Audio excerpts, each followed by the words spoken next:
Assam has been reeling under floods over the last 1 week.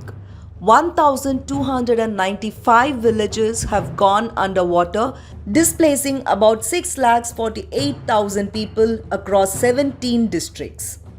7 people have lost their lives in the floods so far. In addition to people, the intensity of the flood has now hit animals as well.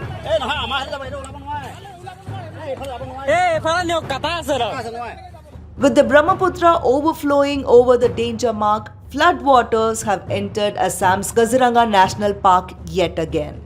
The Assam government has reported 13 animal casualties at the Kaziranga National Park and Tiger Reserve. While drowning was a major reason for the casualties, other reasons included animals getting hit by vehicles while attempting to flee the park to avoid drowning. Out of 13 animals, 9 are hog deer, 2 swamp deer, 1 python and kaplangar. The government has also managed to rescue 3 animals so far.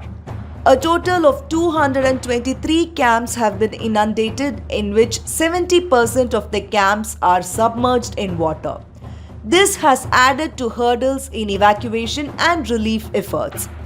39,449.58 hectares of crop areas have also been damaged across the state.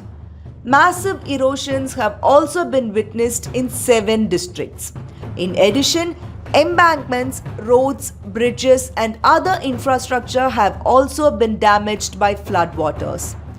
A total of 4,45,210 domestic animals and poultry have been affected across 15 districts. Meanwhile, Assam Chief Minister Himanta Biswa Sarma has directed the diversion of all heavy vehicles passing through the Kaziranga National Park till flood situation improves.